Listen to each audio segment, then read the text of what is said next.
자, 우리 244쪽부터 그냥 간단하게, 요거는 그렇게 많이 틀리지 않아서요. 좀 간단하게 설명을 드리면 되겠습니다. 이번 주 숙제가 가장 쉬웠던 것 같아요.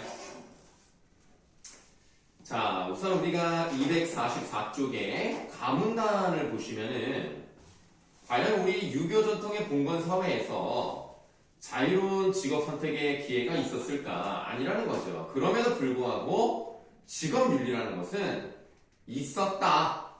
그래서 우리가 어떤 것들을 직업의 목적으로 삼고 어떻게 살아가는지, 그래서 이런 것들에 대한 관점에 대한, 어서오세요. 관점에 대한 이야기들이 나와 있는데요. 그게 맹자의 이야기부터 시작이 되는 겁니다. 두 번째 문단에 맹자는 일반 백성은 항상이 없으면 항심을 지닐 수 없다라고 얘기를 했어요. 그러면 항상은, 그러니까 항이란 말이 들어가면은 그냥 꾸준히, 지속적으로라는 의미를 갖게 되는 거예요. 그래서 꾸준히 생산을 해내는 거죠. 그러니까 직업입니다. 그러면 항심은 무엇이냐? 변치 않는 도덕적인 마음, 선한 마음으로 볼 수가 있습니다. 그러니까 직업이 있어야 윤리적인 마음을 가질 수 있다. 요렇게 하는 거예요. 자, 그러면 아무래도 직업이 있어야 도덕적인 마음이 생길 수 있다면 직업이 필요하네. 그리고 이 직업이 없으면 안 된다. 이런 얘기를 하고 있는 거예요. 그래서 가문단의 두 번째 문단 밑에서 세 번째 줄을 보시면은 여기서 이렇게 시작합니다. 여기서 이익은 직업을 통한 경제적 이익까지 포함하는 의미라는 점에서, 그렇죠? 그러니까 지금 여기서 맹자가 지금 얘기하고 있는 부분에서 직업이라는 것이 일단 이익을 추구해야 된다는 거예요. 물론 과도한 이익 추구 때문에 서로 싸우게 되면 안 돼요. 그러나 그런 것들을 조절할 수 있을 정도, 거기까지는 된다는 거죠. 그러니까 어쨌든 맹자는 이익을 추구하는 것을 인정했다는 얘기입니다. 그래서 맹자는, 자 이제 맹자에다 동그라미 할게요. 맹자는 자신의 일을 통해 밑줄 하세요. 이익을 추구할 수는 있지만 의로움, 즉 도덕적인 삶에서 벗어나서는 안 된다. 이렇게 생각을 했어요.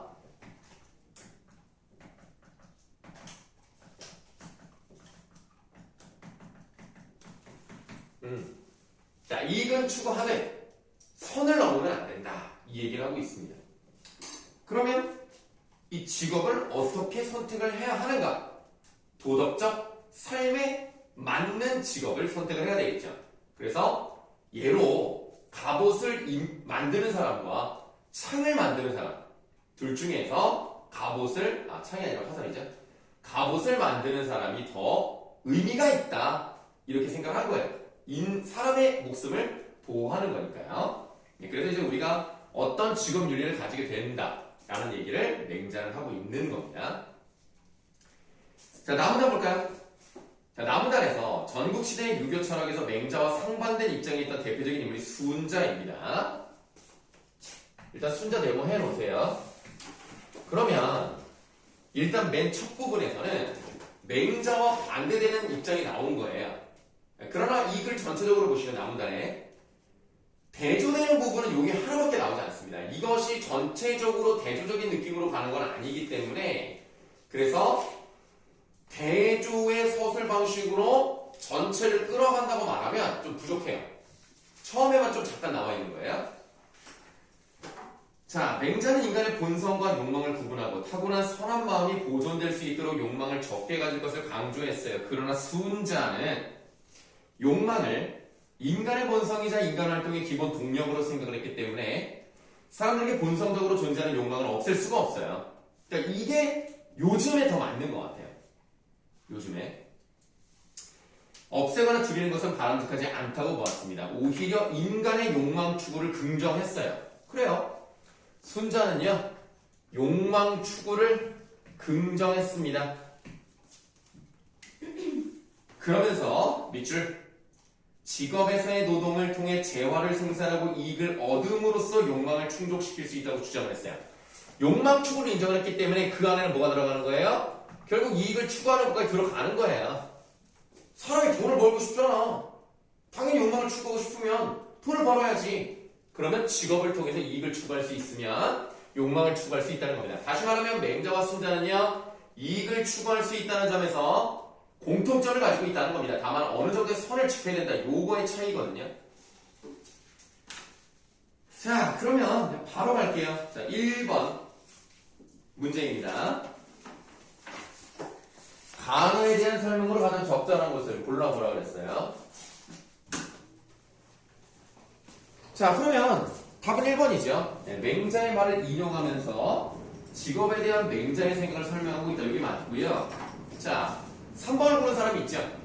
맹자의 사상과 순자의 사상을 대조하면서 두 사람의 생각과 직업 윤리의 차이점을 드러내고 있다고 되어 있는데, 남은 단에서는 맹자와 다른 사람이 순자입니다 라는 설명만 나와 있고요. 그 뒷부분에는 순자에 대한 내용만 나와 있어요. 그래서 3번은 조금 적절하지 않다. 1번이 답이 되겠습니다. 2번의 답은 1번이었고요. 3번 문제 보시겠습니다. 막스 베버는 프로테스탄트의 금욕적 직업 윤리가 근대 자본주의 출현의 모태가 되었던 것 같다. 금욕적 직업 윤리에서는 자신이 선택을 했든 선택하지 않았든 직업은 천직, 즉 소명이고요. 신의 영광을 위해 자신의 소명에 최선을 다해야 한다고 봅니다. 이러한 관점에서 밑줄 부의 추구는 신을 위한 것일 때 허용되는 겁니다. 와, 이거 좀 특이하지 않습니까? 자, 베버라는 사람이 나왔어요. 요 사람은 뭐라 그랬냐? 부의 추구. 아이고, 잘 썼네.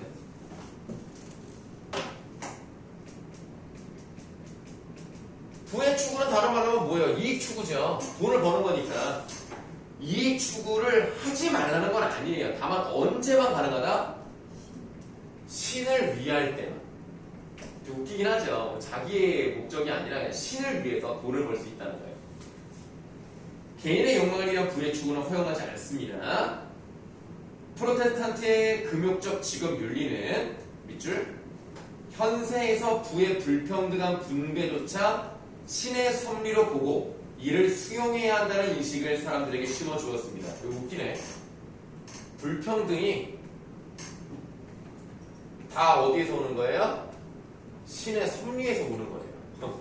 그러니까 불만을 가지면 안 돼. 어쩔 수가 없어.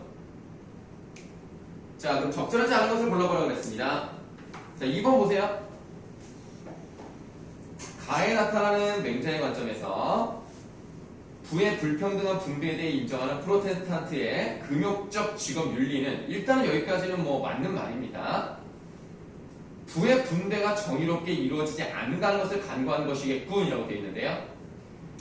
막스 베버의 얘기만 보면 일단은 좀 잘못된 게 아닌가 라고 볼 수 있겠습니다만 부의 분배가 맹자는 언급하고 있지 않아요.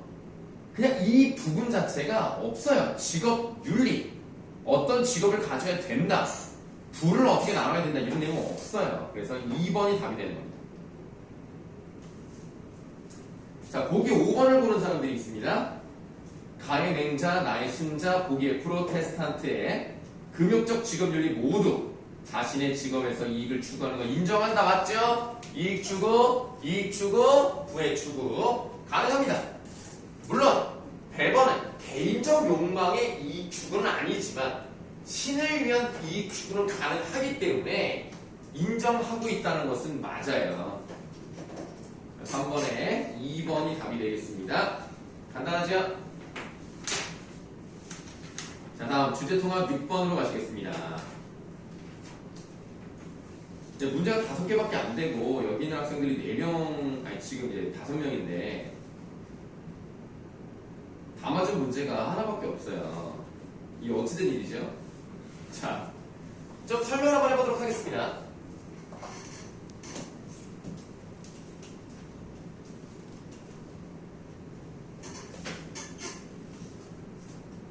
고전적 공리주의에서, 그러니까 우리가 일반적으로 공리주의라고 하면은 이익에 힘쓰는 거예요. 최대 다수의 최대 행복이라는 벤담인가요? 네. 그 얘기만 들어도 뭐 공리주의가 뭔지 대충 느낌은 와요. 그래서 행복을 설명하는 제1 원리인 쾌락의 증진과 고통의 부재는 행복을 쾌락과 고통으로 한정했다는 점에서 현대 공리주의자들에게 제1 원리로서 받아들여지지 않는다. 현대 공리주의자들은 후생이라는 포괄적이고 중립적인 용어를 사용을 해요. 여기서 후생이다 바로 할게요. 일본은 부처 중에 하나가, 부처님 말고요. 정부 부처요. 부처 중에 하나가 후생성이라는 데가 있어요. 우리나라로 따지면 보건복지부 요쪽에 가깝습니다. 그래서 많은 사람을 두텁게 복지를 잘해주는 그런 걸 이제 후생 요 정도 느낌으로 보시면 돼요.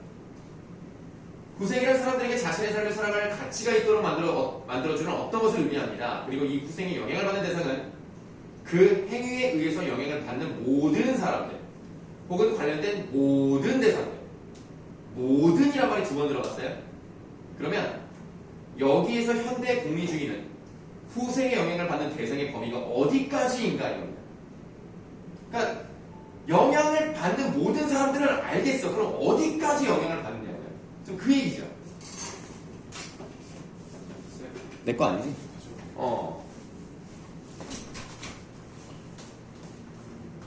그래서 현대 공리주의자마다 그에 대한 견해는 다르지만 공통된 의견이 있습니다. 그럼 이런 것들을 좀 봐야 되지 않겠습니까? 밑줄. 후생의 영향을 받는 대상은 반드시 공평하게 고려되어야 한다는 것이며 이를 공평성의 원리, 보편주의에다 바로 하시면 되겠어요.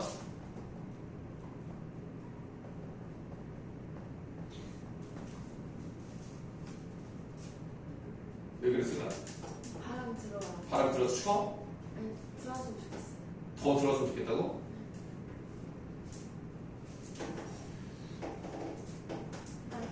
그래요. 네. 뭐 더 이상 방법이 이 세 개를 이게 열어놨으면 좋겠다. 일단 열어놔봐. 왜냐면 다른 반 수업을 할 때 좀 들리면 들려요. 네, 그럼 닫아요. 자, 그러니 이런 보편주의라고 합니다. 그러니까 어디까지가 범위인지는 아직 모르겠지만 그래도 만약에 영향을 받는다면 누구나 공평하게 고려돼야 된다 이 얘기예요. 2번째 문단은 일단 넘어가시고요. 3번째 문단으로 가시겠습니다.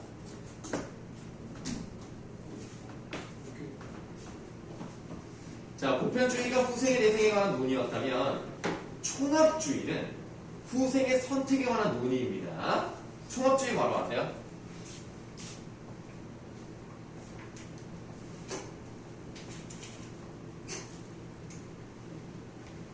총합주의란 A의 후생과 B의 후생 사이에서 선택을 해야 할 때 그 총합이 관련된 당사자 모두의 이익을 최대로 증진하는 후생을 선택해야 한다는 겁니다.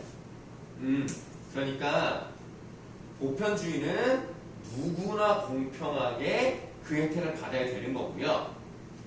우리가 어떤 정책을 펼칠 때 모든 사람에게 다 도움이 될 수는 없잖아. 그러니까 예를 들어서 남자를 위한 정책이야. 그럼 여자는 소외되는 거잖아요. 여성을 위한 정책이다. 그럼 남성도 소외되는 거잖아요.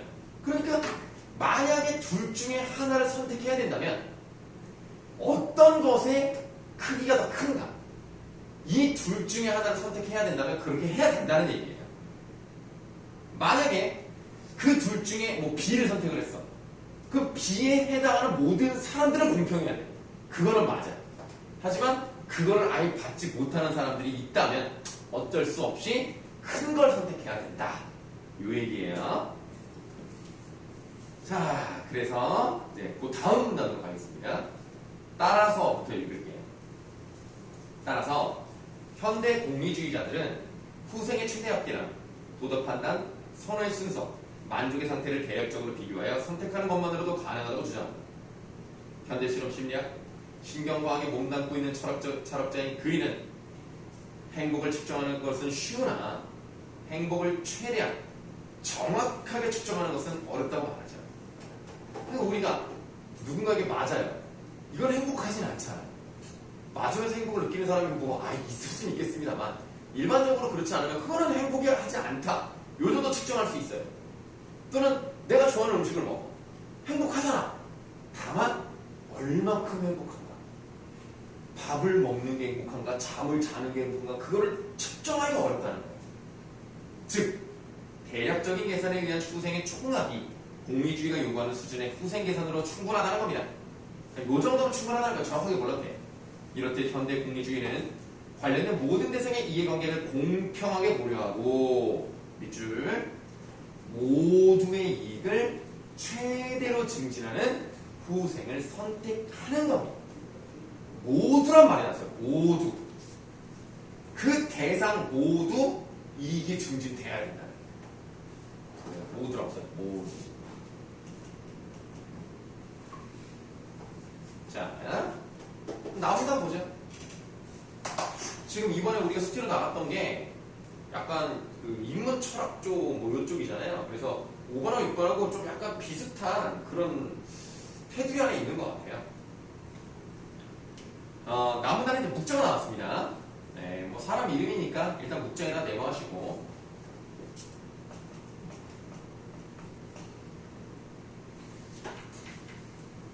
묵자는 왜 이렇게 혼란한 상태가 나타나는가? 결국에는 나만 잘 되면 돼. 내가 잘 되려면 다른 놈들을 공격해서라도 내가 뺏어 와야 그래야 된다. 이게 문제다. 나만 잘 되면 된다는 생각이 문제다. 그래서 해결책으로 세 가지를 제시를 했어요. 참 이게 글이 좀 어렵지 않은 것이 세 가지를 해결책을 제시했고 각 문단마다 그게 나오기 때문에 뭐 쉽습니다. 자, 두 번째 문단으로 바로 가셔서 흥미, 재해 메모하세요. 한자를 조금만 공부한 학생이라면 요 리가 이익이죠. 이익. 이 이익을 흥하게 만드는 거예요.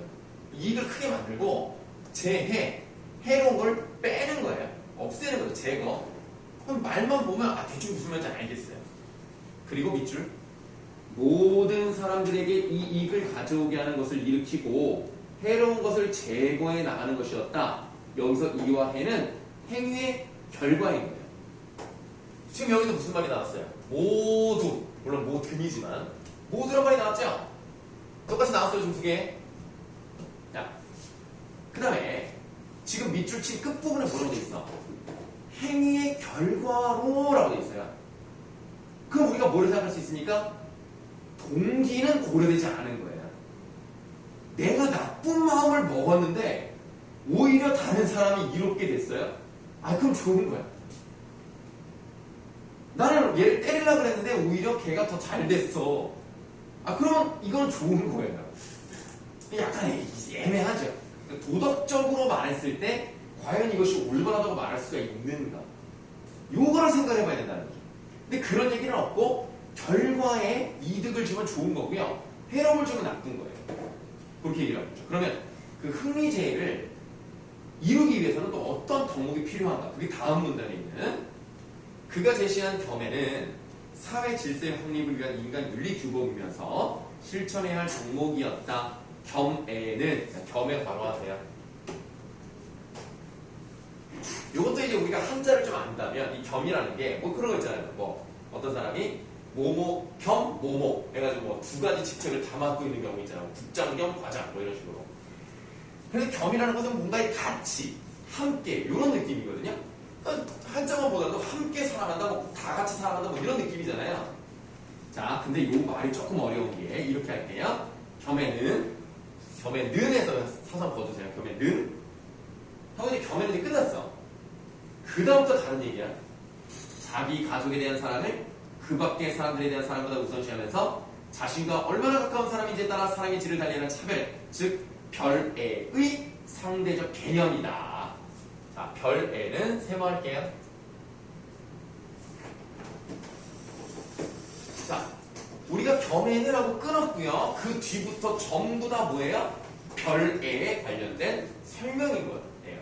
그래서 겸애는 별애와 다른 거예요. 내 가족이 우선이지 아무래도 사람들이 내 우선, 내 가족 우선, 내 친척 우선 이렇게 가죠. 가족 중에서 내가 제일 먼저 1번으로 생각하는 사람이 있을 거 아닙니까? 뭐 그게 뭐 내 입장에서는 뭐 아내가 될 수 있고 아들이 될 수 있고 뭐 그거 좀 다를 수 있습니다만 굳이 둘 중에 하나 선택해야 되면 누군가 하나 선택해야 될 거 아니에요. 그 차별애라는 거죠. 이 차별애는 겸해와 반대되는 겁니다. 그래서 많은 사람 동등하게 사랑하는 것 이것이 겸애가 되겠습니다. 다음 문단 비공 나왔어요. 비공 바로 하세요. 이것도 한자 뜻만 보시면 공격하지 않는다 뭐 이런 거잖아요. 그러니까 공격을 하면 이게 불의가 되는 거예요. 내 이익을 위해서 공격을 하는 거 아닙니까? 남을 위해서 공격하는 경우는 없잖아. 남을 위해서 남을 공격해? 나를 위해서 남을 공격하는 거죠. 그건 불의라는 겁니다. 그래서 극리제의 기본적 가치가 겸해가 되는 거고요. 그 겸해가 비공으로 나타날 수 있다는 거죠. 좋아요. 그러면 이 정도까지 읽고요. 1번 문제로 가시겠습니다.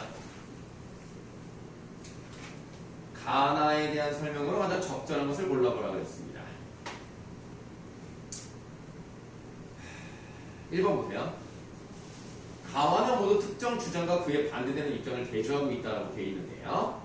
가에서는 공리주의에 대한 설명이 나와 있었어요. 그런데 그 공리주의에 반대되는 개념이나 입장은 나오지 않았습니다. 나는 묵자 사상에 대한 얘기였는데요. 나도 마찬가지로 묵자에 반대되는 내용은 전혀 나오지 않았습니다. 그러니까 1번을 고르시면 안 된다는 거고요. 답은 당연히 2번이 되겠죠. 2번은 다 맞으셨어요. 요거 하나 다 맞았어. 이게 5번이고요. 3번 나를 통해 알 수 있는 내용은 적절하지 않은 건데요. 자, 묵자에게 있어서 이로운 것과 해로운 것 이 두 가지를 기준으로 잡았습니다. 그 다음에 겸해를 보시면 겸해가 있어야 된다는 거죠. 그 겸해가 바로 흥미제의 근본 가치니까요. 그 겸해에서 비공이 파생되는 거니까 겸해냐 차별이냐 이거를 기준으로 옳은 것 옳지 않은 것을 구분했다면 1번은 맞아요. 근데 지금 4번을 보시면 묵자에게 국가의 경제 기반과 사회 질서 확립은 겸해의 실천을 위한 전제였다. 그러면 국가 기반을 회복하고 사회 질서가 확립돼야 겸해가 나타날 수 있다. 이 말이잖아. 근데 아니죠. 겸해가 먼저 근본이 돼야 이런 혼란이 사라지는 거예요. 4번은 거꾸로 됐습니다. 자, 그 다음에 4번 문제. 적절하지 않은 것을 골라보라고 했어요. 공공국 정부네요. 대한민국 정부 같은데요. 뭐 쓰레기 매립지가 일단 여러분들이 알기로도 인천에 서구에 있죠. 그 다음에 강원도에도 있더라고요. 뭐 근데 그 외에도 해양 쓰레기를 버리는 것도 있고요. 그래서 어쨌든 쓰레기 매립지 이제 인천도 2025년까지만 받고 그 뒤로는 인천 것만 받고 나머지 것들은 니네가 알아서 해라 올 거거든요. 그래서 뭐 우리 이제 생활 쓰레기만 받겠다 그렇게 얘기했습니다. 지켜지겠죠? 뭐 어쨌든 간에 매립지 후보 지역 세 곳을 발표를 했습니다. 그러면 이 매립지 후보를 발표하면 누구를 위해서예요? 전 국민을 위해서인 거죠. 특정 지역을 위한 게 아닙니다. 특히나 ABC 지역 주민들은 당연히 반대하죠. 자기네 마을에 쓰레기장이 들어온다. 왜 꺼졌어? 아니 불안하게 쳐다봐. 아이씨 꺼진 줄 알았잖아. 그리고 쳐다볼 거 없어. 그러면 당연히 ABC 지역을 싫어하죠. 근데 선생님 집 근처에 쓰레기장이 보여요. 저 멀리 쓰레기가 쌓여있진 않아. 왜냐면 이렇게 버리고 흙으로 덮고 막 이런 저런 계속하기 때문에 쓰레기가 보이진 않는데 이 쓰레기 매립지 영향지역이라고 아무래도 뭐 악취가 날 수도 있고 뭔가 알지 못하는 건강 문제가 발생할 수도 있잖아요. 실제로 그런 곳이 있기는 있어요. 사월마을이라고 그 쓰레기 매립지에 들어가는 트럭이 하도 많이 다니니까 거기서 날리는 그런 막 뭐라 그러냐? 먼지랑 또 뭐라 하지? 그거 약간 이산화탄소. 아니 무슨 막 철가루 같은 거 이런 게 너무 많이 날리는 거예요. 그래가지고 거기 있는 사람들의 굉장히 높은 수가 막 몇십 %가 암에 걸렸어. 그게 우리 집에서 차 타고 한 10분이면 가는 거리예요. 금방 가거든요. 10분도 안 걸릴 것 같다. 아, 그러니까 그 사람들은 이제 메리트 때문에 피해를 많이 봤는데, 우리는 이제 그 산이 하나 껴 있어요, 중간에. 그래서 걔네가 좀 막아서 그런지 그렇게 심각하진 않거든. 냄새도 안 나. 그리고 오히려 뭐 나름 국가에서 뭐 노력한다고, 우리가 되게 고생한다고 그 지원금 같은 거를 줘요. 그래서 우리 아파트 같은 경우는 매달 10만 원씩 관리비를 깎아줘요. 저 네. 그래서 좋더라고. 전혀 나는 피해를 못 느끼겠는데, 뭐 그게 주고, 그 다음에 별로 마음에 들진 않지만, 건검진을 2년에 한 번씩 공짜로. 그래서 전체 다 하는 거죠. CT도 찍고, 뭐, 호흡기 검사, 뭐, 청각, 다 해, 그냥 다 해. 피 검사, 위내시경, 다 공짜야. 내시경. 응, 내시경 공짜야. 수면도 공짜야. 그래서 뭐, 나는 건강검진 안 받아도 되긴 하는데 어쨌든 뭐 그렇게 해서 괜찮은데 문제는 집주인들이 이제 싫은 거죠. 지금 떨어지니까. 나는 좋아요. 난 안 올랐으면 나 더 떨어졌으면 좋겠어. 뭐 어쨌든 간에. 그러면 이 쓰레기 매립 지역은 전 국민을 위한 겁니다. ABC 지역만 생각한다는 건 말이 안 되는 거죠. 오히려 어떤 면에서 걔네들 생각하지 않는 셈인 거잖아. 걔네한테 그 쓰레기 매립을 하겠다는 거니까. 그래서 2번이 답이죠. 거기 뭐라고 돼 있어요? 매립지 설치로 인해 영향을 받는 후보지 지역 주민들만을 후생의 대상으로 고려했다? 아닙니다. 이거는 전 국민을 대상으로 한 거예요. 2번이 틀렸죠. 거기 5번 보세요. 국제에 따르면 ABC 지역의 주민들이 쓰레기 매립지 설치에 반대하는 것은 쓰레기 매립지 후보 지역들의 차별해. 그러니까 우리는 되고, 그러니까 우리한테 오면 안 되고 다른 데로 보내야 된다. 그러니까 반대하는 거 아닙니까? 그러니까 우리만 생각하는 거죠. 그럼 차별해가 맞죠. 그래서 5번은 틀릴까요?